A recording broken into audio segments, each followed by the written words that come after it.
still feels weird to say the Bill Belichick era in North Carolina has begun. And I don't know if that's ever going to be normal, but this is where we're at. North Carolina goes through a transition. They move on from Mac Brown, and now it's the Belichick era. And we're going to see what this looks like. There already have been a number of changes on Belichick's side and also on North Carolina's side. So we're going to do as best we can to do a deep dive of the North Carolina Tar Heels and see what we should expect from a team that looks drastically different than it did last year. A 6-7 season was a disappointment. Obviously, it was a reason why Mac Brown is no longer the head coach.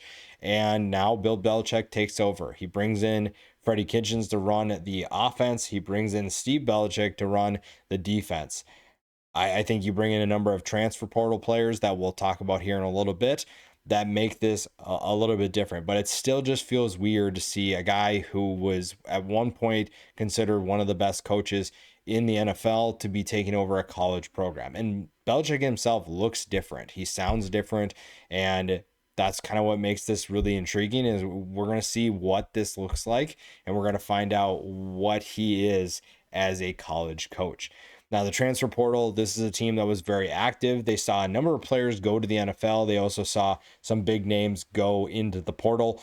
Losing Howard Sampson to Texas Tech was kind of a bigger loss for them. Same with Travis Shaw to Texas and Amari Campbell late in the transfer portal process to Penn State. But again, you lost a number of players to the NFL, which at least speaks to the success you've had developing some of these players. The defensive line took a big hit from the NFL and for the transfer portal. So the defense has definitely more new faces and more work to do. And you're going to look at a new scheme coming into play as well. The offense doesn't lose, a ton in terms of transfer portal departures, but you still brought in some players that are going to step up right away. You will have a few Washington players that follow Steve Belichick from his 1 year there. Thaddeus Dixon is going to start right away. Kamari House is a big name that we'll dive into more later. Those are two guys that will make an impact right off the bat. The defense, the staff did a good job of identifying their needs, and they brought in guys that are going to help. The offensive line needed some help. The defensive line will look drastically different. Same with the linebacker position. So we'll dive into that more in a little bit, but I think overall this group did a really good job of identifying their needs and bringing in the right players to fill those positions. Now, the one thing that we've noticed is that you don't see any numbers on anybody's jersey. So normally on these deep dives, I have numbers for you, but I don't have numbers at all. There's nothing on the website. There's nothing showing anything. We're probably going to find out in fall camp. Maybe when people get awarded their numbers, I don't know. But you do bring in a quarterback in Gio Lopez that is going to compete. And you actually have two starting lefty quarterbacks that will be interesting to watch. Now, if it's Max Johnson or Gio Lopez, I truly don't know. Max Johnson is obviously recovering from that terrible injury in week 1 against Minnesota last year. So he is definitely still a factor in the starting quarterback battle. Gio Lopez brings a different element to this offense, though. 2,500 yards last year, 18 touchdowns. He also was a factor for South Alabama on the ground, 463 yards and 7 more scores. He's kind of your long-term option. Max Johnson is that veteran that you're maybe expecting to start. I don't really know who's going to be that guy. It kind of depends on Johnson's recovery. For now, Gio Lopez is getting good experience. He's understanding the offense and he's understanding what it's going to take to win. I was kind of surprised that he went to North Carolina, but the more I saw what this team could be, the more excited I got about what Lopez's potential could be in this offense. It's going to look a little bit different. He's going to be asked to do a little bit different things than he did at South Alabama, but also competing with Max Johnson will be fun to watch. And again, you have two lefties, so that makes this even more intriguing is if you're a North Carolina fan, and then the future of this team feels pretty bright. Bryce Baker is a really intriguing player, probably won't be part of this rotation this year, but the future for him feels like it's in really good hands. You have a guy who knows what it takes to win at the NFL. He knows how to evaluate talent from college to go to the NFL. So you feel like you're in good hands if you're a young player coming into this program. And this program is going to have I mean, Kitchens and Steve Belichick also have plenty of NFL experience. So this is a program that is going to attract a lot of players who want to take that next step. The running back position is going to be a tough one to decipher going into the season. Replacing Omarion Hampton purely is not going to be done by one, and really maybe not even done by two guys. That's how good he was. He was a special talent, and he is someone that you just don't replace with one guy. David Goss is going to be one of the guys that could potentially be part of that rotation. 326 yards and 4 touchdowns last year. Caleb Hood is he's an experienced player that's been around this program for quite a while. He has the talent, has the ability to step up and play a bigger role for this team. You just obviously want to see him take that initiative and take this opportunity and run with it. Behind those two, though, you have good options in Charleston French. You bring in Benjamin Hall from the transfer portal from Michigan.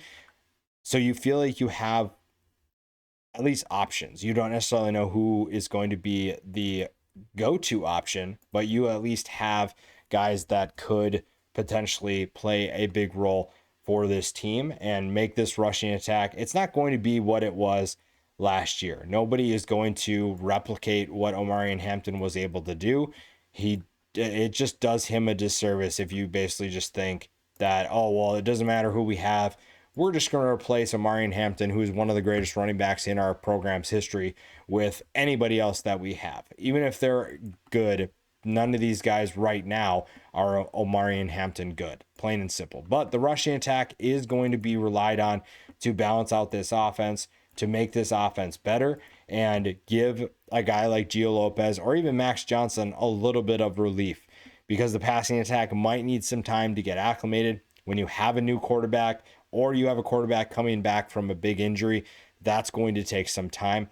And the wide receivers do need to take some time to get, some chemistry with the quarterback too. Same with tight end position. But there is some excitement surrounding this inexperienced group of wide receivers. Now, Kobe Paysour is the veteran of this group. He is someone that, when healthy, can be an explosive threat. I like his route running. I like his ability to get open. He can be a reliable target. Jordan Shipp steps into a bigger role after last year. 9 catches, 114 yards, and 1 touchdown. You also see Isaiah Johnson come in from the transfer portal, and he is someone that could have an explosive effect on this offense. 16 catches, 276 yards. That's good for 17.3 yards per catch and 2 touchdowns. Behind them, though, you have guys that are eager to prove themselves as well. Chris Culliver is an explosive threat that averaged 22.5 yards per catch last year. He is someone that they thought potentially could compete and be a big-time contributor. That didn't play out, but there is still hope that that's still in his future. Paul Billups II is another guy to keep an eye on. Jason Robinson comes from Washington, so he is someone that could step in as well. Maybe the tight ends will play a bigger role. Again, when you look at what Bill Belichick had at New England, you obviously see what Rob Gronkowski did, and maybe Jake Johnson can be that Gronk of this team. I'm not comparing them one-to-one, but can he step up and be a tight end that is a matchup nightmare? 6'5", 240 pounds, so he has the size to be able to create those mismatches. The production just hasn't been following him along the way. Connor Cox comes in from South Carolina. Shamar Easter comes in from Arkansas. So you have other guys that could potentially step up if Johnson's not able to, but you're just looking for somebody to be that reliable target. Who is going to be the pass catcher that gets open the most? Who creates the most mismatches, whether that's with their speed, their route running, their size? Those are going to be big things right now, and it's going to take some time. Again, we don't know what this is going to look like. However, we do know that this could take some time. This could look, I don't want to say it's going to look ugly right away, but this could look bad before it looks decent. And you're bringing in so many new pieces. You're bringing in a brand new coaching staff. That's going to take some time, and we'll dive into the schedule and what that might mean for this team. But you do at least have some exciting pieces that have the potential to be good. You just need to see them take that step. One thing that I think is going to be a solid part of this offense is the offensive line. The offensive line does bring in multiple new starters. However, you do have plenty of experience with those starters. Will Osteen comes in from Jacksonville State. He will be one of the tackles. Trevion Green is returning to this team, and I think that they are going to be two really fun players to watch at the tackle position. Again, giving Gio Lopez or Max Johnson time to throw will be vital, and you have guys that are very good at that. Osteen comes in with a ton of experience, started all 15 games for the Gamecocks last year. Green started 13 games for this team in 2024, and he is looking to potentially put himself into the NFL draft conversation, especially at 6'7", 340 pounds. On the interior, you feel pretty good about what you retained. You were able to keep Aiden Banfield and Austin Blaske. You have two guys that are experience from last year's team, and they were able to retain them. With a new coaching staff, you tend to see a lot of guys depart, but they were able to keep those guys around. You also bring another big body in from Troy in Daniel King, a guy who played tackle last year. He'll be really fun to watch. You can also shift him out to tackle if you need to, or you can keep him at his guard position, but he is definitely going to be one of those starters. Behind them, you also have a number of transfer portal talent to replace them with. Miles McVay can play tackle or could even slide into guard. Christo Kelly comes in from Holy Cross, plenty of experience there. William Boone, Prairie View A&M, they were really excited about getting him. Chad Lindbergh comes in from Rice, another guy that is potentially versatile for this team and has the ability to step up and play multiple positions if they need him to. So the offensive line of the offense probably feels like the most solidified for now, even with all those new faces. There's going to be plenty of competition, and that makes this a really exciting group. You just need to see what the rest of the offense might look like. The defense is going to go through transition too, and they do have a number of things that will be different from the players that play a role, especially in the front seven, but also the scheme. The scheme is switching to a new look this year. They're going to look at a 3 down linemen and 4 linebackers, but you also have a number of new faces. The entire defensive line is going to be new starters. You bring in Price Yates from UConn, CJ Mims from ECU, Smith Vilbert from Penn State.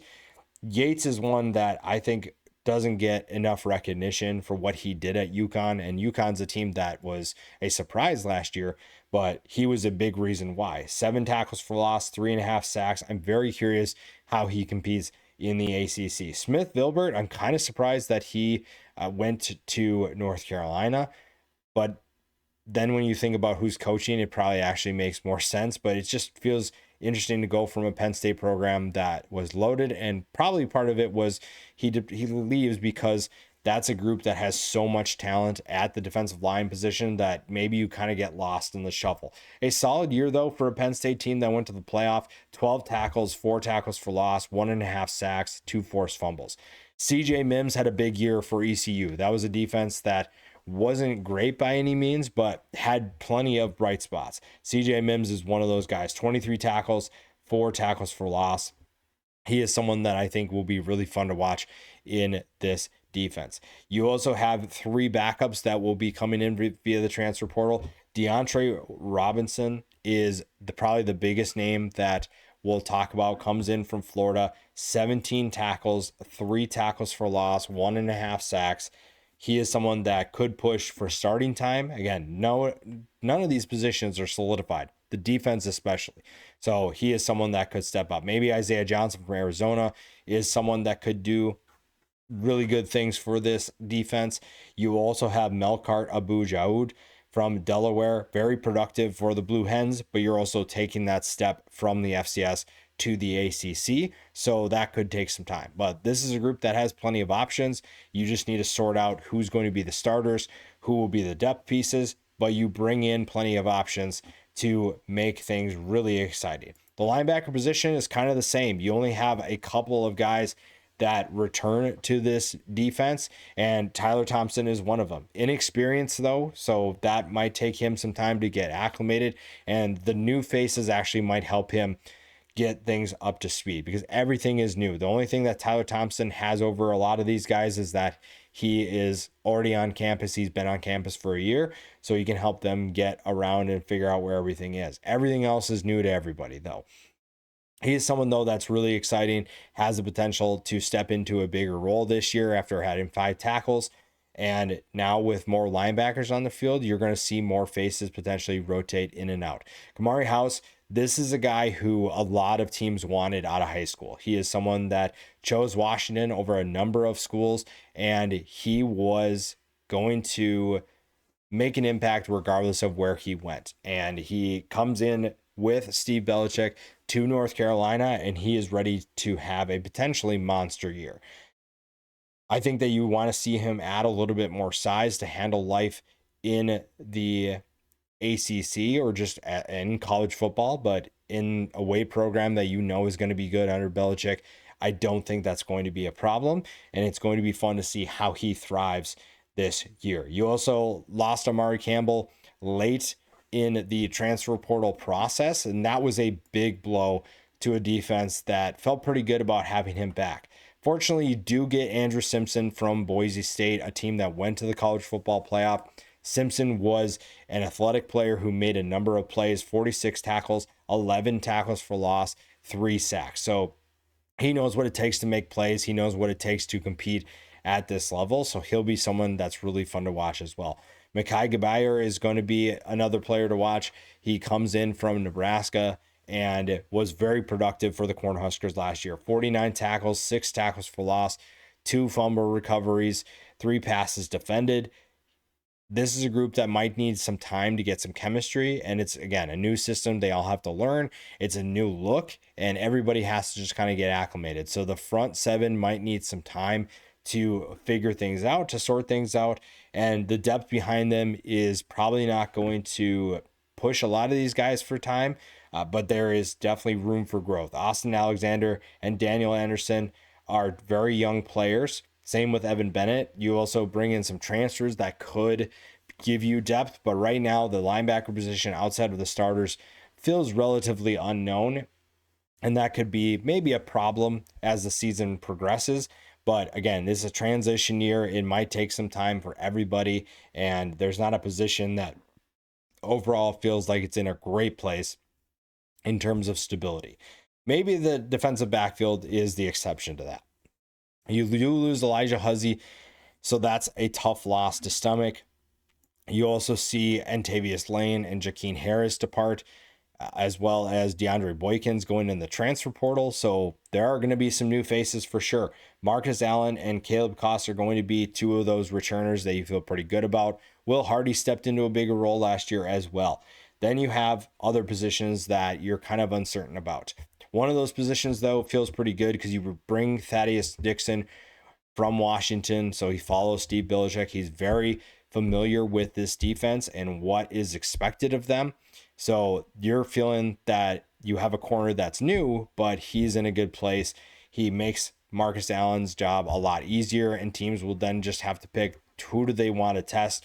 And the answer is usually probably not going to be good, whether it's Allen, whether it's Dixon. The other face that's new is Gavin Gibson, another ECU transfer who I think when you lost Siobhan Revelle last year, ECU was kind of concerned about what the secondary could look like. And guys like Gavin Gibson stepped up in a big way. And they kind of had to. You didn't have your top guy, and somebody needed to step up. And Gibson was a guy who did that. 3 interceptions last year, 7 tackles for loss, 52 tackles. He'll be a really nice fit in this defense. And if not, you have depth behind him that is eager to prove themselves as well. Gregory Smith III comes in from Florida. Coleman Bryson from Minnesota.